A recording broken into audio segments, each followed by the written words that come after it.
Okay,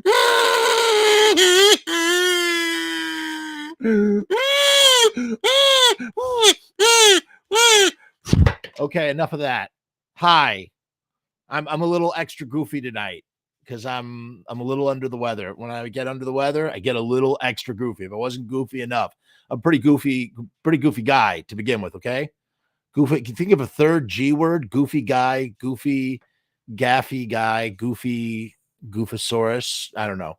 Think of a third G word to go with the goofy guy, so we can do three G's. It rolls off the tongue better. That's what we do. It rolls off the tongue. Rolls. We need an exorcism. The reason why we need an exorcism is because we have phantoms. Phantoms are afoot somewhere in our digital green room. I'm terrified right now. So much so that I brought my good luck kazoo, which I'm trying to use to ward off the bad juju, but it's just not working.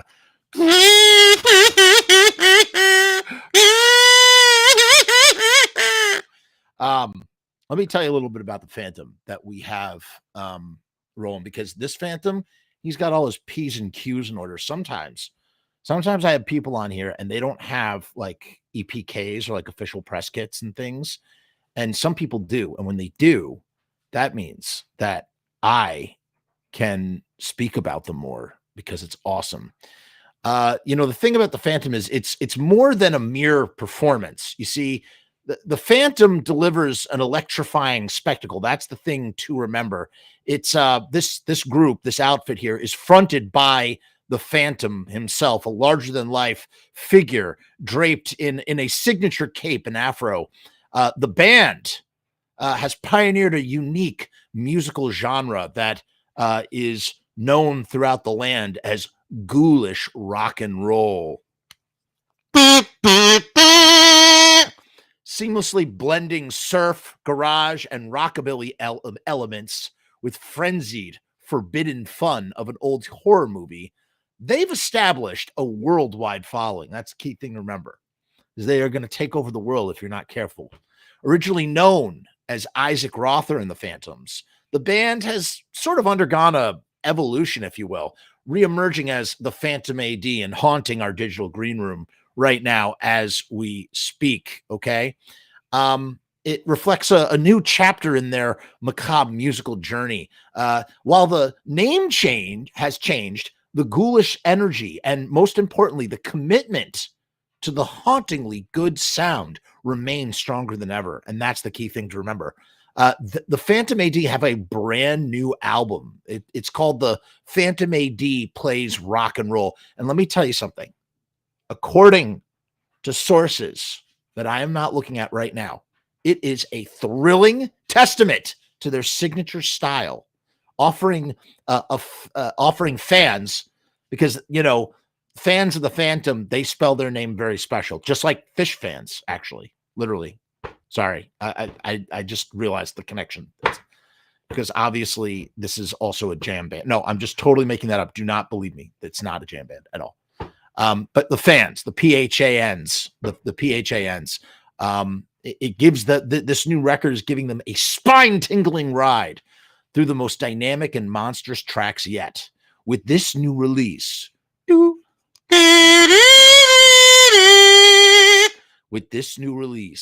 the Phantom A.D. invites you to join their ever-growing legion of fans and experience the next chapter in ghoulish rock and roll history.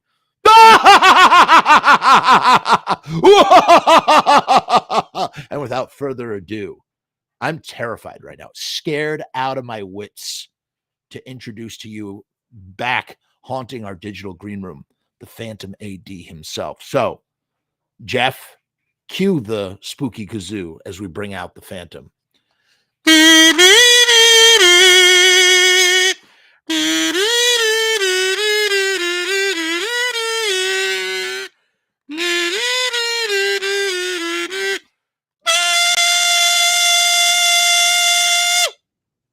Oh, God, stop. That's scaring the... Stop it. Stop. Hey, no, chill out, man. What the freak? Jeff, good to see you, brother. Oh, God, that was scary. Hey. That was quite an introduction. I couldn't have said it better myself. Took the words right out of my mouth. Just like Meatloaf. right? Exactly. Exactly. How you doing tonight? Oh, so good. How are you? So what you call yourself, you are the Phantom. That's the way to properly address his phantomness. One of my names. Okay, take me through the roster. It's like Santa Claus. You got 1,000 names. Is that what you're telling me right now? Well, let's see. So the Phantom. Okay. My name's also Harley. My Ooh. middle name is Isaac, which Okay. was also a name I've used. Yeah. And I work in as a substitute teacher, so I go by Mister. Hold on. I'm cutting you off right there. You work as a spooky substitute teacher. Yes, spooky substitute teacher. So I go by Mr. Rother when I'm with the kiddos. So do you Demands respect. Yeah, of course. So do you teach them like haunted lessons when you're like teaching them? Like Only if they've been good. oh, I like the way you went like, yeah, you do. That's freaky deaky, man. Well, welcome to the show. I will say, so I've known about you for some time because you came up on my Spotify algorithm many, many moons ago, years ago. I was, but the band was called Isaac Rother and the Phantoms. And that's what I remember. And you had the song, They Call Me the Phantom. And that's in my playlist. Actually, I added that to my playlist. So it's always pops up. So you'd been on my radar. And then I saw that there was a name change where I was like, oh, that's the same dude with the fro and everything. I guess there was a revamping of some kind. And here you are now in the haunted, what is it? The haunted Prius. What do you call it? Prius Ferratu. Prius. That's great. I'm loving it. The Prius Ferratu, which is probably the spookiest car that's environmentally conscious on the planet, right? Covers all the bases, baby. That's right. I have an EV myself. All right. Yeah. I believe in, all joking aside, kids out there, having an EV is actually a like real and punk rock way that you can be responsible for the environment by not participating in the purchase of gasoline or purchasing less gasoline. And that is a great way that you can self-realize and self-actualize and actually, make a difference in the world. You know how they always tell you in TV and shit, they're always like, you can make a difference. And like, the truth is you can't at all. Like, the system is too big. But when you have an EV, you really, truly can. Destroy Exxon. Yeah. That's right. Yeah, that's right. Destroy Exxon. I'm here for it. Destroy, I kind of wish that it's too bad the bad brains didn't get behind that one and did like a destroy Exxon instead of a destroy Babylon. That would have been. Well, they're still doing music. It's not too late. Yeah, that is true. So tell me a little bit about your haunted beginnings. What scared you as a child? What scared me as a child was The Shining. For some reason, my pops thought it was a good idea to show me that movie. And I guess it was, because here I am now. But that movie scared the bejesus out of me. Those two twins. I was a little kid, and that was terrifying. But I also I loved Scooby-Doo and the various Scooby-Doo spin-offs, 13 Ghosts of Scooby-Doo with the great late Vincent Price. Oh. And then many other great Scooby-Doo shows. Scooby-Doo, Where Are You? New Scooby-Doo movies, of course. Mm-hmm. What was the inspiration to take up the mantle of the Phantom exactly? Like what made, obviously you're a musician, but like what made you go down this path? Now, let me ask you this question. Is your voice, is that the natural cadence of your voice, or are you putting me on a little bit? Well, I was born talking like this. Yes. That's amazing. The doctor said, "What's wrong with that baby?" And they found out what was wrong with that baby. Because you have a distinctive cadence to your voice. I mean, it's perfect. And it's perfect for your sound. It's perfect for your vocals and everything. Like, it's great. So the fact that you took that and made it the spearhead of your sonic onslaught is like a fantastic idea, I think, personally. Well, why, thank you. Yeah, that's the truth. Now, what in terms of, obviously you're a Vincent Price fan, but I would imagine too, when I see your whole gig, like your whole getup and everything, I love your necklace. You have the skull necklace with the weird pointy bones shooting out of it. I'm getting like Screaming Jay Hawkins vibes, Screaming Lord Such, that sort of thing. Does that play into this persona at all? Absolutely. The bone necklace is definitely a tribute to the great Screaming Jay Hawkins. We have the same birthday, by the way. So you're a chosen one. Yes, I'm a chosen one, although he has many, many children, and I have no children, but I work with many children. That sounds weird, but I work with whatever. You know what I'm talking about. I know what you're talking about. Nope. And Screaming Lord Such, also a big influence. There's also a guy named Screaming Joe Neal who doesn't get talked about a lot, but he's I never heard of him. Yeah, he's only got like 3 songs, but one of them's called "Don't Quit Me, Baby, Don't Say We're Through." Wow. It's pretty good. Your voice, man. You got a heck of a voice. Thank you. So if you're screaming, there's a lot of good screaming artists. Joe Neal, Jay Hawkins, Lord Such. That's true. And I like Lord Such, but like there's nobody like the daddy. And the daddy is Screaming Jay. Like the fact that they haven't made a biopic yet about Screaming Jay and his crazy rock and roll life, like, blows my mind. Yeah, it's well, I think it would probably be a little disturbing. I think he was, well, for those who don't know, he supposedly had like 50 children, and I don't think he was a 56 to 72. Yes. Okay, that's the range. I don't think he was a good father to any of them, sadly. He was a Rolling Stone. He made some great music. Yes. And he had some great movie appearances. Yes. Jiffy Squibb.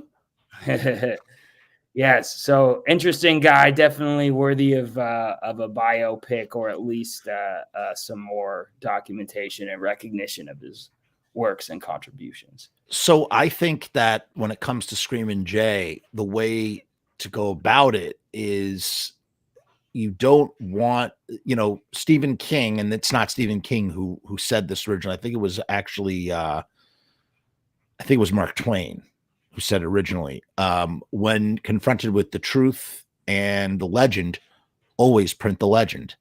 And I think that in the case of Screaming Jay Hawkins, nothing could be more truthful than that, because half of the things that came out of his mouth were an exaggeration or straight up like fabrication, and nobody knows which is which. And if you gave that material to someone like Tim Burton and let him do like an Ed Wood sort of treatment on it, and really sort of hype up and exaggerate, I imagine it in like a ghoulish black and white with like really soft, like, how they used to shoot old movies with like the nylon stocking over the lens, like really soft glow on everything.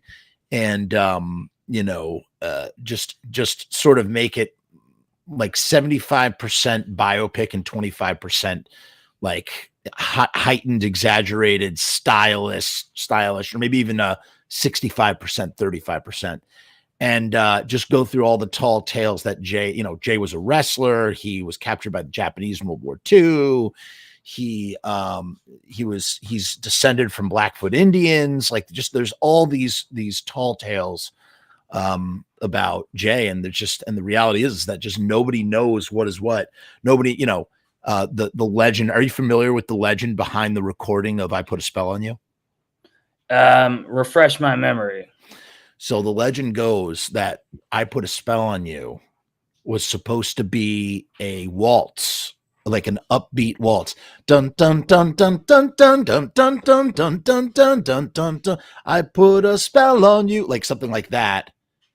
And what happened was they just couldn't nail the song. They just couldn't figure it out. And it was a song. Jay wrote the song, right? It's Jay's song. He could not figure out what was going on with this song.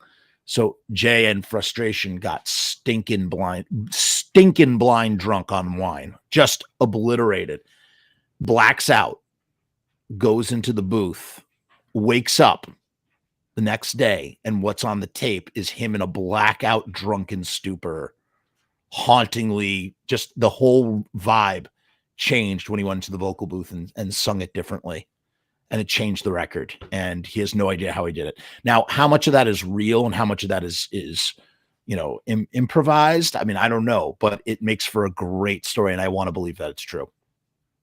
It's all true. It's all true. It's all the news. All documented. All true. All documented. All true. That's right. That's right. From our favorite uncle. That's great. I don't know if you cover I Put a Spell on You, but if you did, I bet you would do it great justice with your voice. You probably do a great I Put a Spell on You. Thank you. I haven't cut. I feel like it's a little too. When I do cover songs, I like to do stuff that I can do something different with. That I feel like it would be a little too close to home to do something like that. But I do love that. That makes sense. I totally appreciate that. What are some songs that you cover? Well, I cover "Hit Me, Baby, One More Time" by the great Britney Spears. Excellent. That's amazing. That's a staple of my set. It's on my new album too. Perfect. I don't do this one live, but I closed the album with "Gloomy Sunday," which is a song all the way back to the 1920s, but it's a sad tune. Sundays gloomy, my hours are slumberless. Ooh. And so I like to do stuff that maybe if it's a cover, it hasn't been done in the way that I am gonna do it before. That's kind of my approach to covers for the most part. You would do a great job with Minnie the Moocher. That's a good song. Yeah, that would be you could or St. James Infirmary Blues. I could imagine you tearing up both of those, and they're just like, they're weird enough that you could probably, I don't know, you could figure out something to do. Not that I'm trying to tell you what you should be covering or not covering at all, but just in hearing your voice. I like your new song. Was all over my TikTok. I go where the party takes me. Frankie loves castle. Where we'll do da da da da da. A toke of the leaf. A drink in. I don't remember how it goes, but it's great. It's fun. It's got its own dance. Tell me how did you come up with that one? Tell me a little bit about that one. Well, I really wanted to write a song that was kind of had a similar feeling to the Monster Mash, but a little more my style and not a cover. But I wanted to write a party song that was fun and ghoulish, and that's what I came up with. I go where the party takes me, because I like songs that have slogans, like I go where the party takes me, or Uncle Glenn was good at that too, just having a song title is like a slogan, and I like that approach. So I feel like I go where the party takes me. It's like that could be a song, but it could also just be something you say. Now, what were you thinking? Like, did you not care about your life to do what you did? Like, how reckless of you, truly. Like, what were you thinking? Well, are you talking about the incident where I play guitar in front of Uncle Glenn's? Yeah, I mean, Glenn Danzig was likely to jump out of nowhere and chop you right in the juju bone if you weren't careful, and you were just out there willy-nilly playing your guitar, doing your thing. Like, you have no idea what could what could have come upon you in that moment. That was really crazy. Well, I didn't choose this life. This life chose me, and it just had to be done. I'm very glad you did it. And, I did a reaction to that on Facebook, and it got 300,000 views. I was like, oh my God, a lot of people really enjoyed that. I was like, wow. I was also surprised I knew people would enjoy it, but I didn't know they would enjoy it that much. They enjoyed it more than I did, and I enjoyed it quite a bit. I mean, I've been to Glenn Danzig's house in Lodi, New Jersey, but not inside, but I've been to the front of it. I've never been to the infamous Los Feliz, is that whatever? The house out in LA. I've not been there. But someday I'll make the pilgrimage to Mecca to call out Yes, for. let me know when you do, because I have some recommendations. There's very good pie in that neighborhood. Oh, I love pie. And I know you would. it's kind of amazing to me. You would imagine that they would name a pie slice after Glenn Danzig in some way, shape, or form, like Evil Pie or something. I don't know. If there isn't, there should be. Yeah. I 100% concur.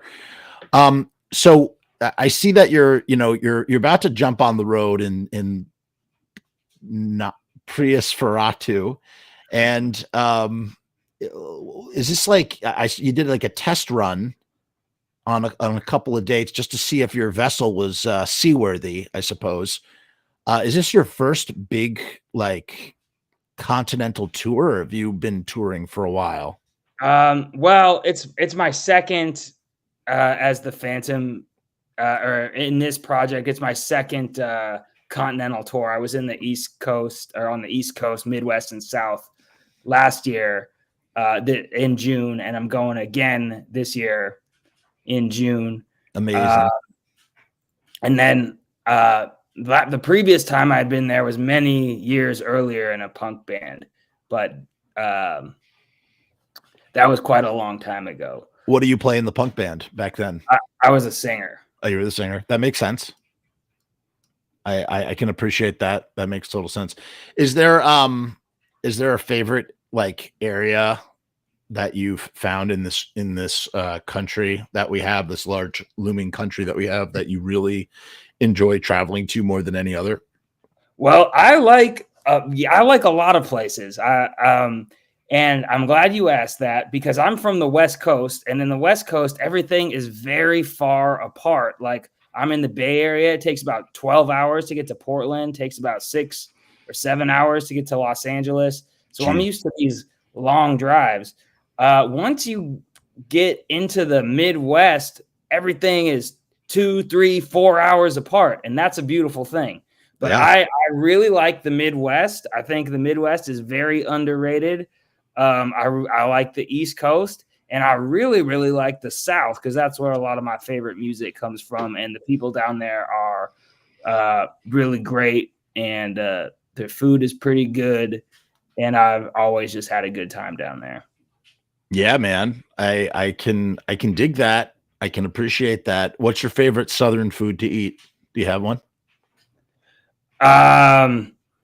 Man, there's so much good food. See, the struggle is I try not to eat a lot of junk food on tour, but then, there's some crazy stuff out there. Like I once in Tennessee, I was served a cup that had potatoes, bacon, sausage, biscuits, and gravy all in a cup. And you ate it right before you performed. Not even I could pull that one off.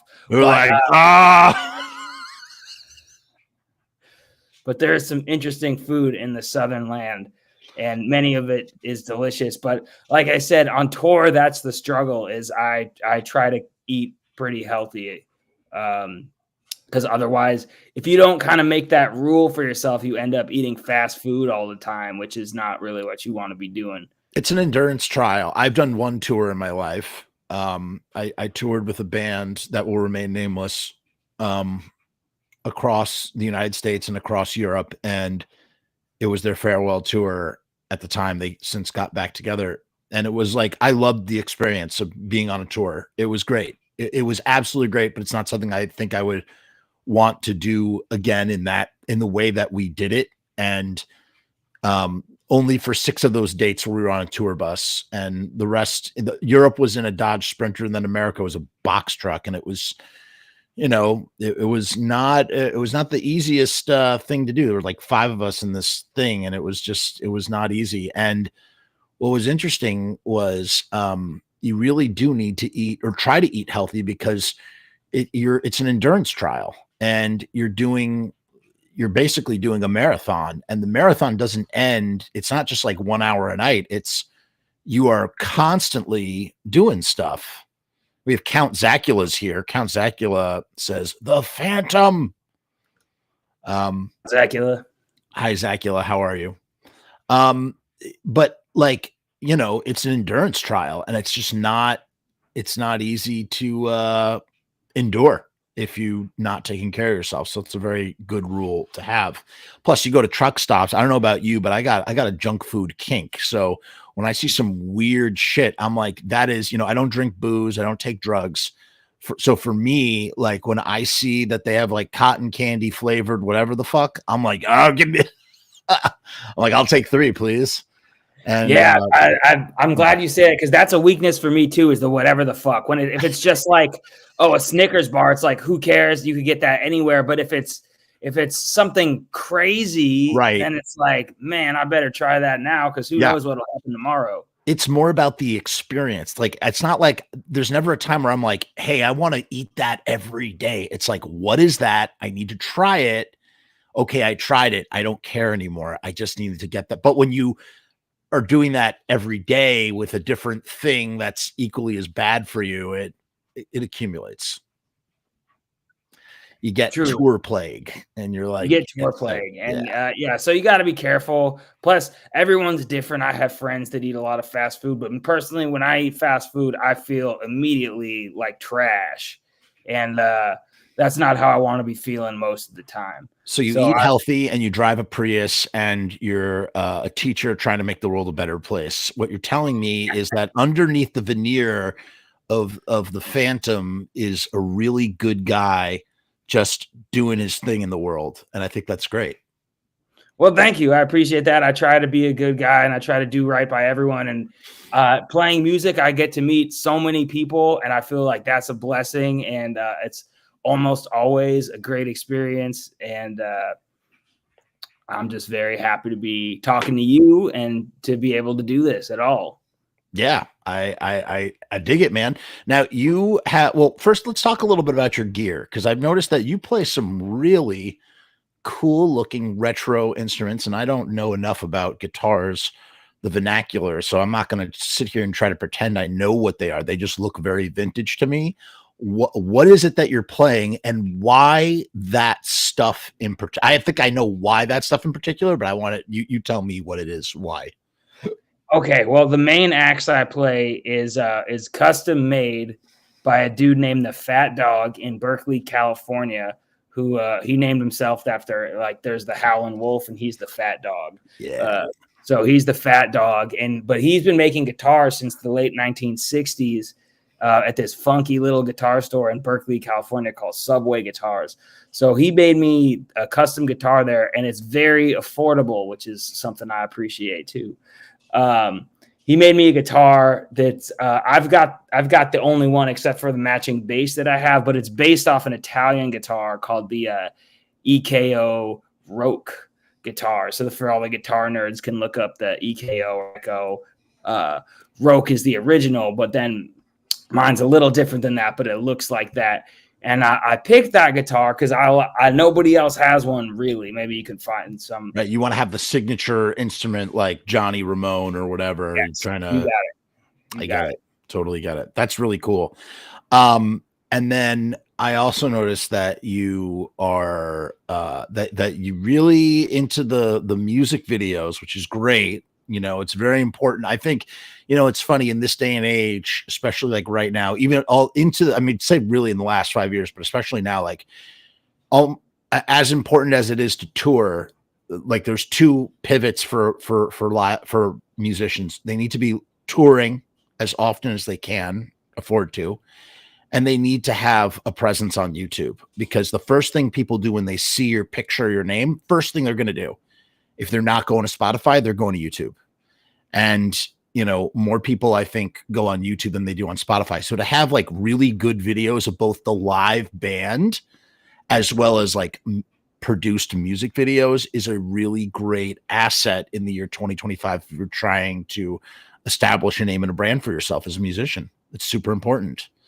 What has been your approach in making these music videos? Well, I try to make the music videos like my music. I try to make it really fun and rocking and stylized and like enjoyable to watch. I don't want it to be boring or lame, or maybe it's got to be like cool, like a weird old horror movie. That's kind of my approach. And what I've so that's the approach to the main music videos. And I've been really fortunate that I have a lot of talented friends, and I think almost just about every single music video I've ever made has been made by a friend. So I feel very fortunate about that, to have talented friends. And then more recently, I've gotten into I guess what they call content, which is sort of like that's probably what you've seen on TikTok and Instagram, and I put it on YouTube too. But it's just one of those things, like you said. It's not like I wake up in the morning and I'm like, I want to make content, but it's the world we live in is that gets you on the map for a lot of people. And since I started doing that, like I've been doing this for over 10 years. And a lot of people are like, I just heard about you, 2 weeks ago because I saw you on Instagram Reels singing "I Go Where the Party Takes Me," and it is what it is. It's a cool way to get your stuff out there, and it's like a mini music video. I'll just sing my song in a different location, and that's actually gotten me a lot of exposure. So that's something people should think about doing too. If you're not already doing that, have the good, formal music video, but then make the content music videos too if you're trying to get your stuff out there. Absolutely. And it's funny, that can also be a really sticky situation, a very sticky endeavor. And you know what else is sticky, Phantom? Tell me. Stickers. And stickers happen to be the sponsor of the Frumess channel. Not just any kind of sticker, but RIOT stickers. If you need stickers, you go to riotstickers.com/Frumess. That's FRUMESS. Link will be down in the description. It's not at the moment. You go to riotstickers.com/Frumess, and you can get 1,000. That's 3 zeros. 1,000 stickers for $79. Okay. That's roughly like a little less than 8 cents. It's like seven-ish, going on 8 cents per sticker, with free shipping, by the way. The stickers are vinyl. They're 3 inches by 3 inches. You can get anything you want on the sticker. And it's a great way, if you are touring, if you're out there, whatever, if you have something that you're trying to get out there, slap a sticker somewhere it's not supposed to be. Kids commit vandalism. Vandalize things with stickers. Do this to spread art and commerce around the world. Commit acts of vandalism. Buy stickers from riotstickers.com/Frumess. You go there. That's the specialized link. You click there and you get, again, $79, 1,000 stickers. Can't go wrong. Stickers are UV coated, and they are weatherproof. And sorry, my brain is melting as I'm saying this right now, but don't worry, kids. We're going to be okay. We'll be right back after a brief moment from our sponsored message.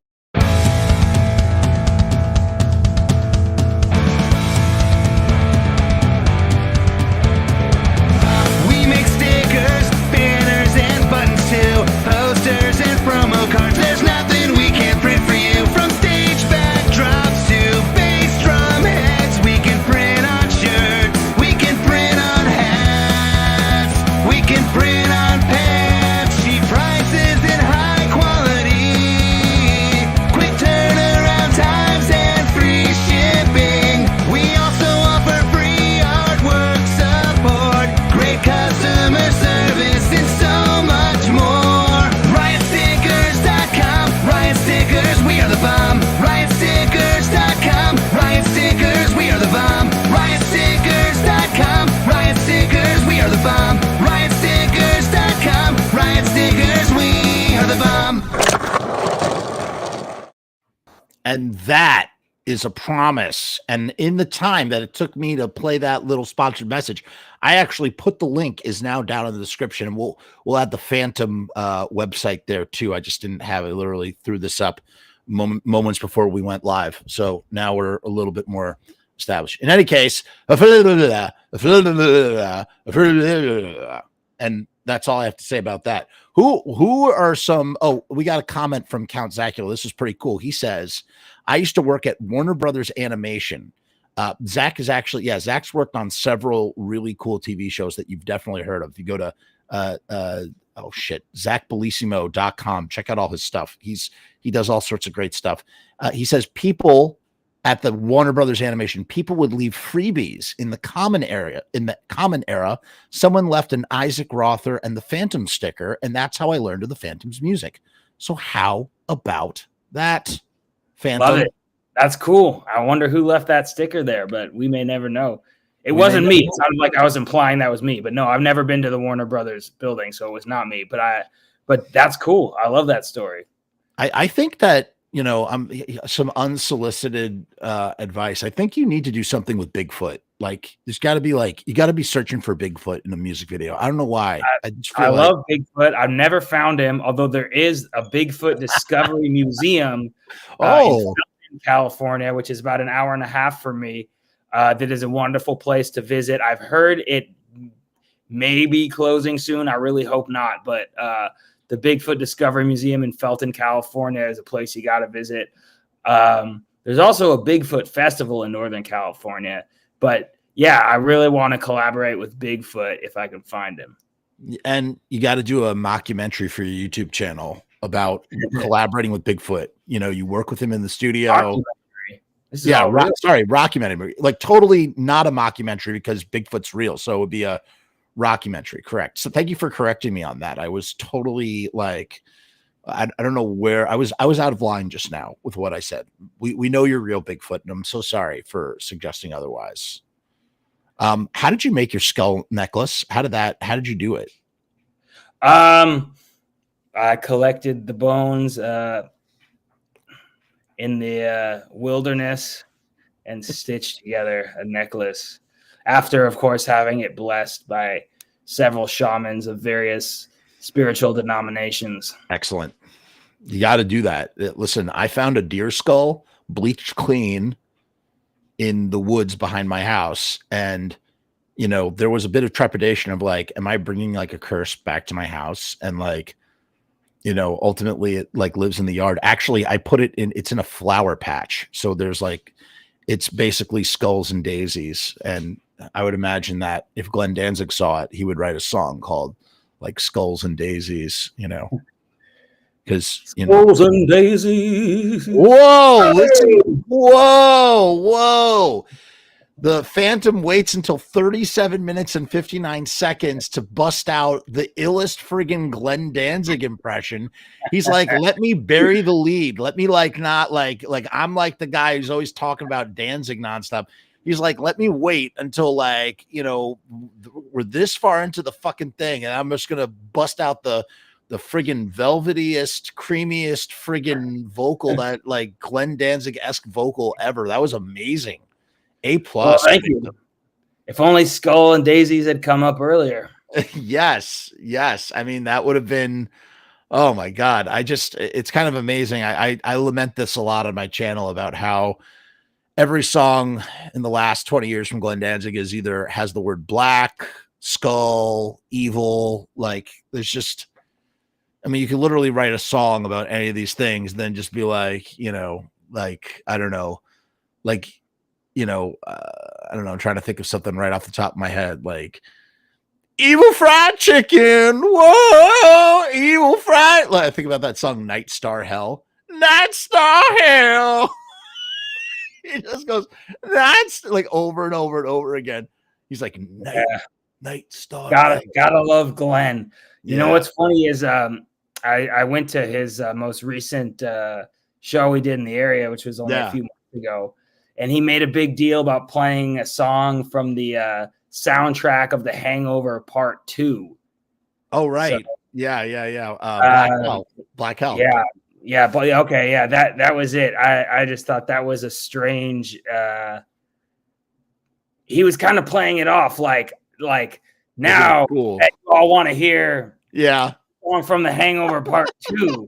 And it was kind of no, that's not what we want to hear, Glenn. I mean, do your thing, but you know, movie is almost 20 years old. It's like 15 years old. He's like, and now I'm gonna play a song that you've all been waiting to hear.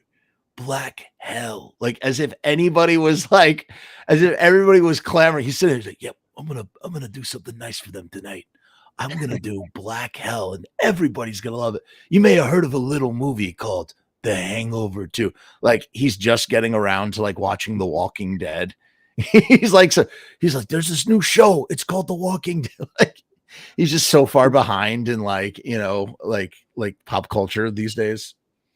I mean, I don't know. Who can blame him? Who can blame him? But that was basically what it was like. So I enjoyed that. I thought that was pretty funny that he thought that would be a real crowd pleaser. Now, did you dress up? Like, did you have your like cape and your bone necklace when you went to go see Danzig? I was dressed pretty similar to how I am now. It's maybe Phantom casual. Oh, Phantom casual, of course. It wasn't a Phantom black tie, but Phantom casual.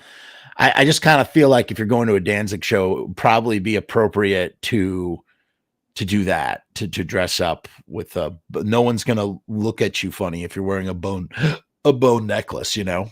That's true. If you're going to do it anywhere, that's one place you could get away with it without causing too much of a commotion. One other thing I enjoyed about it, since we're on the topic of comical Danzig-related things, is it was at a casino in a totally seated theater where it was like, you know, next week was like the Bachman-Turner Overdrive reunion concert. It was such a strange venue in the middle of nowhere. It was about an hour north of Sacramento. So it's like you know, who knows why they did the show there, but it was strange, but it was cool. And it was weird seeing the Cro-Mags playing to light turnout, because they went on at like 6 p.m. of a seated theater. Very strange, but cool. I'm glad I got there on time. Yeah, I mean, you know, Harley can go hardcore all he wants for a seated crowd. That's what he that's what he does. Actually, just announced the CBGB's festival today, and I was like, Cro-Mags are on that line. I was blown away by the whole lineup. And it's kind of funny that the Misfits are missing from this roster, and I can only imagine that it's because they wanted too much money, and you know, everybody else was, you know, whatever their fee was, they were like, okay. And the Misfits tried to hold out or something. But I would imagine, like, you know, it's kind of weird that, you know, speaking of the Bad Brains, I was like, why aren't the Bad Brains on this bill like they should be? I know Dr. No was pretty sick and whatnot, but that's sad to hear. I didn't know about Dr. No. I did know HR is not always easy to deal with, so that could be part of it too. Yeah, I mean, but HR hasn't been HR since the 90s, if that. So it's not, it's, you know, it is what it is. But I still think it's pretty sweet that from time to time, those core four, the original four, get together and they do a set, however good or bad it may be, because there's just so many bands out there that just can't do that anymore. The Ramones, they can't do that anymore. Like, that's impossible. Marky Ramone is playing that fest, and I love the idea that Marky does as much stuff as he does, and he's just like, you know, he's the drummer, you know, which is not a bad thing. I mean, every great band is only as good as its drummer, but like, you know, when Marky Ramone he's got these three guys, you know, filling in it's just weird. It's like, dude, why don't you have CJ there? Why don't you get Danny Ray? Like, it's just weird that you got these three randos like fronting your Ramone set. I don't get it. Don't understand. Yeah, I don't know. Who can explain the mysteries of Marky Ramone? But I will tell you this: CJ lives in the Bay Area now, where I live. Oh, really? And I used to run into him all the time at this horror movie night. Oh. So he's a horror movie fan. And he's a family man too. He'd bring his kids. Yeah. And it was always cool. It was really cool the first time I saw him there, because I was like, oh, that's CJ Ramone at the movie thing. It was just cool, man. It's always cool to see someone in the wild. He crazy story about him that like always blew my mind. He was offered the spot in Metallica when Jason Newsted exited. and he turned it down because his son has like had severe autism, and the doctors or whoever was like, look, like your son, he's like not, he needs constant like care. And if you need to be like all hands on, I don't remember the exact whatever it was, but it was like your son needs special care that you need to be around for. And he like, I guess he turned down the spot in Metallica to raise his son. And his son, as so he says this in this interview, his son, it like is going to college, and he's like he has high functioning autism. And part of that, I think, is the testament to him, showing up for his kids. Kind of an amazing, really kind of an admirable and amazing thing, because how many people would turn down being a millionaire in Metallica to show up for their kid? I mean, I guess a lot of people would, but I just thought that was really, to have to get a chance at a second wind like that after being in the Ramones, that's pretty amazing. And just going, nope, no, I'm turning down millions of dollars and touring around the world because my son is autistic and needs, care. And his son is flourishing today, which is beautiful. I think it's beautiful. Wow, that is beautiful. I didn't know about any of that, but that's really cool, man. What a great guy. One more notch in the plus column for CJ. And and he's in Me First in the Gimme Gimmes now, so he's not doing nothing. Right. That's strange. That's a strange. Well, I think that was more recent. I think that's when his son was more autonomous that he got. That is a strange. That checks out. Yeah, I mean, it's more like, I mean, I don't have anything against it. It's just a strange to see, be like, oh yeah, that's CJ Ramone, and he's wearing like, it's very strange. That's a strange band. Yeah, they only do covers, right? Yes, they only do covers. Do you know why they changed the name, or why they rebranded or whatever specifically? Was it because Fat Mike exited? Did they change the name? Yeah, they're called Spike and the Gimme Gimmes now. Oh, I didn't know that. Yeah. No, I don't know why. I do know Spike though. Very nice guy. Oh, really? We actually opened for them once. Nice. I was going to ask you that. I was going to say, have you had a chance, or some, acts that you've had a chance to like open up or support that like really like blew your mind, where you're like, holy shit, not only am I mean, you're out there, you're literally living the dream. And what I mean is, like, even if you are a substitute teacher, which I'm sure is like very rewarding and has its own satisfactions. You're a musician. You love playing music. You've created this persona. You're touring out on the road. You're releasing music. You're doing something really creative that you enjoy doing. And that is a beautiful thing. And, obviously there are various destinations of that kind of success. But the reality is that if you even have a chance to be doing it, period, no matter where you're at in the process, it's kind of a beautiful thing. And I feel like one of those milestones is like, holy shit, I'm opening up for this band that, I love listening to, and now I'm playing with them. Have you had any experiences like that? Yes, I have. And I will tell you about them in just a second. I just wanted to say I appreciate everything you just said. And I also just want to turn that back on you, because you have really made a study of documenting the Misfits, especially, but other stuff too, but especially the Misfits, and interviewing all of these band members who probably nobody else would have interviewed. And now, anyone has that stuff 20 years from now, 30 years from now, someone could, see all this documentation that you've done. And that's a really cool thing. And that's a beautiful thing too. Thank you. So the admiration is mutual. I appreciate that. Yes. To answer your question, yes, I have gotten to open for some people I really admire greatly. One is Dick Dale, who's one of my biggest guitar influences. I got to open for him not once, but twice. And that was really cool both times.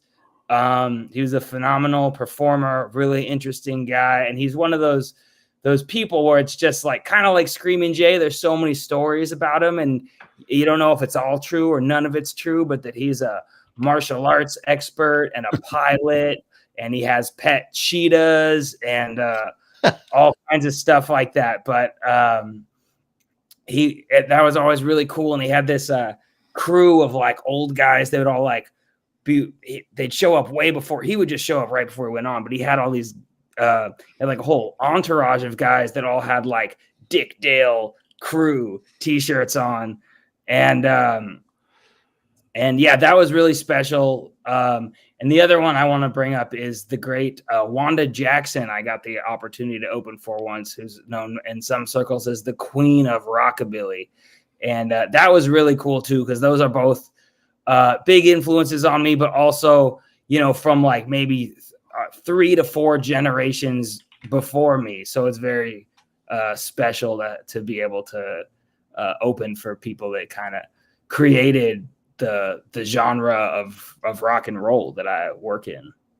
I'm you know, the name Wanda Jackson is familiar to me, but I'm not familiar with much of her work, and I'm looking her up now, and I'm gonna have to check her out. That is what a feather in the cap that is.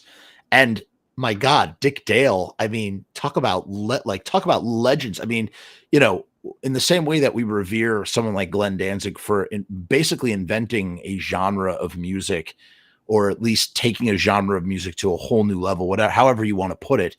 I mean, Dick Dale is, you know, I don't know if you can say that he's if Iggy Pop is the godfather of punk, I guess it would be fair to say that Dick Dale's the godfather of the surf guitar, right? Like, absolutely. He had the style, he had the sound, he had it all. He was such a cool guy, and such he had a really interesting career too, because he was the king of surf guitar, which was a trend. It was a song. It was also like a musical trend that lasted like 2 years. So he put out like 6 albums in 2 years. Wow. And then that was kind of all we heard from him for the most part. He was doing like a Vegas show and a show. He was doing the kind of like Reno, Vegas dinner theater circuit for many years. And then in the 90s, he had a real resurgence because his song was in Pulp Fiction. Pulp Fiction, yeah, miserably. And that actually really gave him a whole second chapter of his career, where he started recording new music again. He started touring, and he was doing not kind of a dinner theater act, but like a real rock and roll nightclub kind of act. Kind of similar to Screamin' Jay Hawkins too, because there was a time in the 80s where you could go down to like local piano bar on the Lower East Side of Manhattan, and you'd find like the Screamin' Jay Hawkins just in there, just noodling on the piano. And the Fuzz Tones, who backed him up in the 70s, that's what happened. They found him just wallowing in squalor. And then he hooked up with Jim Jarmusch, and he started to appear in movies and had a little bit of a movie career. And he's also in Perita Durango, in this crazy role in Perita Durango, which is what's that guy's name? Spanish guy. Great movie. Weird, strange movie. And Screamin' Jay has a great character role. And to me, I always thought that Screamin' Jay should have been Audrey too. Not that Stubbs didn't do a bad job as Audrey too, but that part was made for Screamin' Jay Hawkins. Like, he would have been the perfect Audrey too. Wow, that's true. I never even thought about that, but absolutely, that would have been amazing. Oh. Yeah, it's true. These guys like Dick Dale and Screamin' Jay Hawkins, it's like their kind of success was like a flash in the pan, and then there was like a really long period where they were toiling in obscurity, and then luckily there was a resurgence of interest. But I think that's one of the, as much as I love a lot about American culture, is one thing I've noticed compared to other cultures is we don't really care about stuff like that in the way that they do in Europe and Japan and even our friends in Mexico. Even there's a real reverence and appreciation for cultural history and things that came before that is not as big of a thing in America, although I think that's starting to change a little bit. But a guy like Dick Dale, at the end of I remember when he passed away, and there was this whole feature about him, about his life, but mainly that he couldn't retire. He had to, I don't know if it was debt or whatever, but just his situation led him that he was way older than maybe he wanted to be on the road. Not that he didn't love playing live, at least so say the article, but that he had health issues that made it very difficult to tour. Like, really, like uncomfortable health issues that he would have to deal with on stage while he's doing, you know, his fancy guitar work. And you think like, how the fuck is this dude dealing with he had a colonoscopy bag, and he's trying to play guitar and he's got to earn a living. And it's like, you know, and that's the sad reality about him and Screamin' Jay and these guys too, is that like, yes, they had the resurgence, but ultimately they were never able to sort of, you know, retire on the fruits of their labor. Interesting thing though about Dick Dale. So Dick Dale was half Lebanese. And so his music, the music of, you know, surf rock actually, and if you listen to lots of different Middle Eastern musics, a lot of the strumming, I don't know about the chord structures, I couldn't tell you that, but a lot of like the rhythm playing is like, that's where that came from. That's where throwing the reverb on, that's how you get American surf rock. It actually has its origins in the Middle East, in this like Lebanese folk music, which is kind of crazy when you think about it, you know? Yeah, that's absolutely true. And even Miserlou, which is Dick Dale's signature song, is, I believe, a Lebanese, or at least certainly Middle Eastern too. It's like a traditional folk song. Yes. That goes around. And you know, Count Zacula says here, we got to wrap this up, you guys, because I'm dying. We're hit the hour mark. Wanda Jackson is the queen, but I also think she's the greatest rockabilly artist of all time. Saw her once too, and she still got it. So it sounds like you and Count Zacula are best friends and should probably hang out the next time that you're in town. You know, I feel like this needs to happen. Zach is a cool guy. You're a cool guy. You know, you guys could talk music. I mean, this needs to go down. I'm setting. Yeah, man. Let's do it. In fact, maybe you got to fly. You got to fly into the West Coast too, and then we can go to Danzig's house. I'm down. I'm supposed to be in California this summer, somewhere up north, for this professional development that I'm supposed to be doing. I haven't gotten in yet. I don't want to say what it is because I haven't gotten in yet. My application was submitted. So I am supposed to be in that part of the country, but as to how much time I will have while I'm out there, because it's going to be long work days, I do not know. But yes, when I most certainly am always down to clown when time affords me to do so. So that's the truth. Know what I'm saying? I know exactly what you're saying. And hey, if you don't mind me asking, where are you? I know you're on the East Coast. I'm in White Plains, New York. So I sit right above New York City. So it's very nice because I'm like in the burbs, but like anytime I like, hey, I'm going to go check out this band, I just jam down to the city, and I usually drive down because fuck the trains. And plus, you know, it's not like I'm burning any gasoline to do it. And I go, although parking is a pain in the ass in New York these days, it just fucking sucks. Yeah, and I just, you know, I go to shows here and there. I'm going to definitely go to the CBGB's festival that's coming up. I just went to, I saw Bad Nerves and I saw Prison Affair, which were both great shows. Maybe that's why I'm not feeling so hot. I think I caught a crowd plague at some point. It's finally eating away at my physical being, and I'm fading. Well, real quick, if you're around in June, I'm going to be playing New York City at Otto's Shrunken Head. Oh, I love Otto's in June, so I'll be all over the country. But oh my God, yes, I'm going to put it on my calendar. I don't know that I can definitively go, but I'm putting it on my calendar because that would be fucking amazing. And I've been to Otto's many times. And have you played Otto's before? I've never been there before, but it looks really cool. Yeah, it's you know, it's a nice little place, and it's like, hey, at this point in time, it's really hard for, you know, bands to play the island of Manhattan these days. It's just not easy to do, and so like to be able to. Do you know what date in June you're going to be there? Let me check. While he's checking, I'm just gonna sort of dwindle us down here because, like I said, I'm fading fast. I'm like sick, you guys. I didn't want to tell you at the beginning of the show. I put 150% into my persona right now. All that kazoo playing, that was all front end steam, and now it's more like your heart and soul into the kazoo. June 21st is when I'll be at Otto's Shrunken Head, and for anyone else, I'm touring all over the country in the month of June, and I hope to be going to where you live, and if I'm not, I hope to be soon.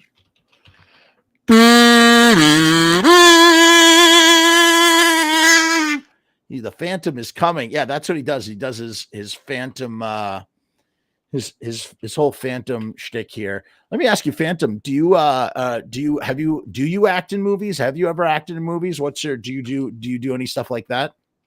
I would love to. I've only been an extra in a couple movies. I am in a movie that has a lot of cool people in it. It's got Arthur Brown, who did that song. He's in it. Al Jurgensen from Ministry is in it. Yeah. And I think this movie is called The Basement or something like that. But if you just look up Al Jurgensen, Arthur Brown movie, it will come up. I'm in that. You can see me. I got some clear screen time, but I'm kind of an extra. I've never done acting per se, but I'm open to it. He's open to it. I really want to thank the Phantom for coming on the show and haunting the internet radio frequencies with us tonight. I'm really glad we can make this work. And he's, like he said, he's going to be out on tour in June. He's going to be in the Priya Ferratu, and he's going to have a new record with him. Okay. He's got a new record, and let's see that look at that bad boy. Look at that boy. Tell me, is that your first vinyl release, or have you done other vinyl releases besides? It's my first vinyl release as the Congratulations. Mazel tov to you. That's amazing. You. That's beautiful. Isaac Rother and the Phantoms has some vinyl too, but this is the Phantom A.D. It's on green vinyl. Wow, that's something to be proud of right there. It's not, let me tell you, folks, it is not easy to press things up on vinyl. It's really, really difficult. So to get to that end point. So when you go to see the Phantom, ask him about his vinyl. It's on puke slime green. I mean, what better way to have an audio visual experience than on puke slime green vinyl? It's perfect. And, you can hear all the hits, man. And he's got, his music is on Spotify, and he's got YouTube, and you just, he's everywhere, man. The Phantom is haunting America one city at a time. And I hope to be haunting a town near you. All right, instead of doing peace and hair grease, we're gonna end the show with maniacal laughter. We both have to maniacally laugh like Dr. Evil at the same time. Okay, over and over and over again until we're out. Ready? 1, 2, 3.